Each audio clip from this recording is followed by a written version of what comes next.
Hello, Facebook friends. It's Carla, your online doctor, with today's Live in 5. Sorry, I'm tilting my screen a little bit. Today is Thursday. It is June 27th. It is 5:03 p.m. I didn't know if I was going to make it anywhere close to on time because I was on the phone with the cable company. I was on hold for 30 minutes. And when did they pick up? At 5 minutes to 5. Like, raw! I didn't want to disconnect, though, because, once you're in the queue, you don't want to lose your spot. But it all worked out good. So here I am. Okay, so if you've been watching me at all, how I'm anti-pharmaceuticals. But this particular lady totally opened my eyes to the possibility of using some drugs for real good. Hello, Julie. Thank you for watching. Okay, so Jane McLelland, anybody who has cancer and is wanting to work on their health naturally. Actually, let me grab the book because I happen to have it right here. I'm going to do a plug for her. How to Starve Cancer Naturally. This book is awesome. So if anybody out there has cancer, has a friend who has cancer, and is looking to find a natural alternative, that book is like opening my mind. It is amazing. Hello, Kim. Thank you for all the hearts. I love it. Makes me feel good. Okay, so Jane McLelland is not only a cancer survivor, she's a physiotherapist, some type of physiotherapist in England. So she has a medical background, but she developed this cancer-starving protocol, and she uses off-label treatments, off-label drugs for the pharmaceuticals.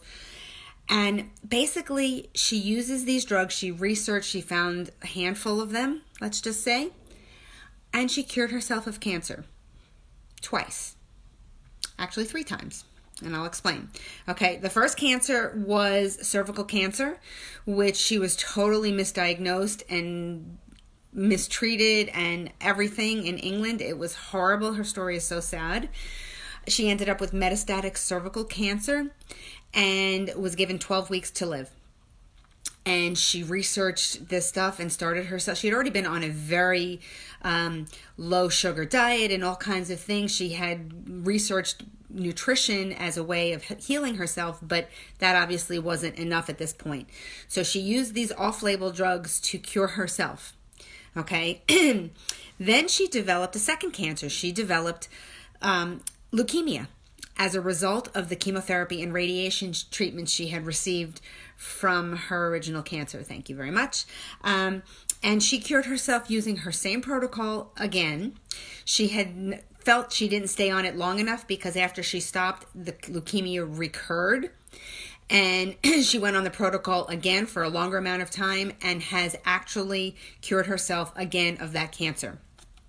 So that is just like amazing. Okay. And she talks in this book, I'm like, I have all these notes, so I want to follow my notes, but it's amazing. She talks in the book about finding out what your cancer feeds on, meaning is it a glucose eater? Is it a protein eater? Is it a glutamine, a ketone?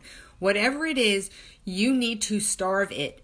And the reason why you can starve it and not starve yourself is these cancer cells grow so fast. They're like hungry mutants that just go crazy. And if you cut out their food supply, they're going to die. People can live a long time without food, and you still eat, but you don't eat what the cancer wants, if that makes sense. But we can live a lot longer than the cancer cells, and the cancer basically just melts away. So like I said, the first cancer was cervical cancer. The second and third time was a result of her chemotherapy and radiation. So she mentions drugs in her book that have anti-cancer effects but are not treatments for cancer. So the first one she mentions is a drug called dipyridamole, which is an antiplatelet drug. Okay, but studies in the 1980s showed it decreased the growth of melanoma cancers by decreasing growth factors and decreasing protein absorption by the cell. Hello, Cecilia. Let me see who else I missed. Hello, Anthony. Thank you guys for watching. Okay, so she found this. Now, these drugs are no longer patented by the pharmaceutical companies. So the pharmaceutical companies have basically lost interest in these drugs because it doesn't make them money. This is not going to the pharmacy and getting a drug for a $70 or $100 copay. These are ones that you can get like a 2-month supply for $5, $8. I mean, ridiculous, because they're no longer on patent. So the pharmaceutical companies really have not put any interest into doing any further research on these remote studies that she may have found. The second one, she found some research suggesting nonsteroidal anti-inflammatory drugs may lead to apoptosis, which is cell death, of cancer cells, but at very high doses, which could wreak havoc on your gut. So she found additional research suggesting a synergistic effect of 5 times, not just 1 + 1 = 2, but 1 + 1 = 5, of nonsteroidals with statins. Okay, and you know how I feel about statins for cholesterol, but as an off-label use, not to treat cholesterol, but to use it for this purpose, I think is brilliant. Okay, so the combination on apoptosis was 5 times more effective in combination. So it's not taken for long term. This is not, you're going to be on a cholesterol drug for the rest of your life because you have high cholesterol. She only took it until her leukemia resolved, and it did. Okay, and I told you she had a relapse and she had to go back on it, but she cured herself. She was diagnosed with cervical cancer in 1994. In 1999, she was given 12 weeks to live. And she's still alive today. Unbelievable.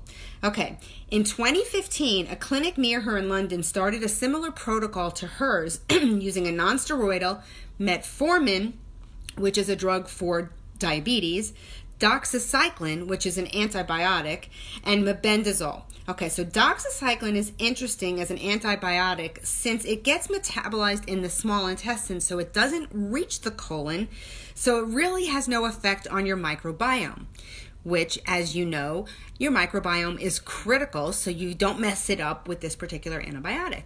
Hey, Marty. Thank you for jumping on. So she emphasizes the pathways, she calls them, in the body that all these drugs work on to help with cancer is the key.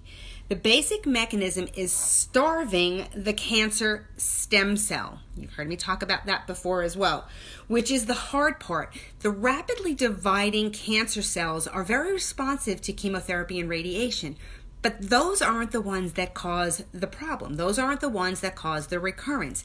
If you don't kill the stem cell, the cancer will recur, okay? And usually way worse than the first cancer.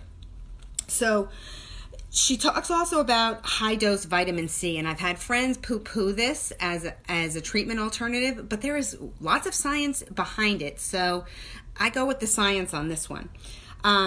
So vitamin C, which is actually less damaging to the body than chemotherapy, so I would definitely give that a go. And basically it works in a way where the vitamin C gets into the cell doesn't recognize it, it changes into something toxic to the cancer cell, and the cell dies.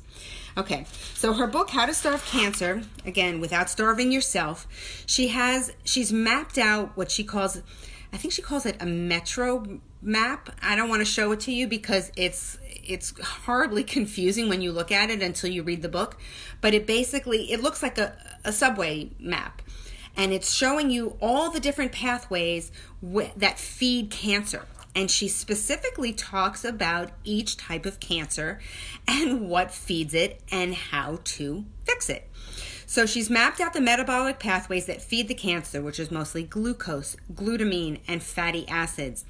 In her book, she also shares supplements that block these pathways, but she emphasized it's up to the patient to research how their cancer feeds and stop giving it what it wants. Her cervical cancer, for example, fed on glucose, so she had controlled herself on a low glycemic diet, but her leukemia fed on protein. So she also talks about some cancers that feed on ketones. So ketogenic diets for cancer patients may not be the solution. It depends on your cancer. She offers drug solutions, herbs, etc. that target each step along the way of her cancer development, not waiting for the rapidly dividing cells to then require chemo and radiation. I'm telling you, if you have cancer, I beg you, follow her on Facebook. She is fabulous. Okay, Facebook, it's Jane McLelland, Off-Label Drugs for Cancer, or How to Starve Cancer. She has 2 different Facebook pages. Again, it's probably backwards. Jane McLelland, How to Starve Cancer. I'm just saying. That's what you guys have to do, okay? Please share this with somebody who has cancer. Let them know about this book. Let them read it. Let them make a decision for themselves. But why the heck not?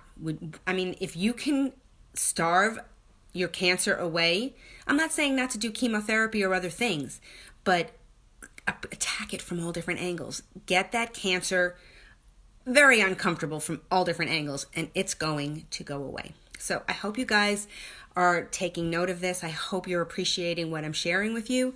We have one more day of this cancer stuff. Tomorrow, next week, we're going to be talking about travel tips. So we're going to go from something serious to something fun. Stick with me one more day this week, and we'll have more fun next week. I hope you guys are learning just like I am, and I will be back tomorrow for another Live in 5.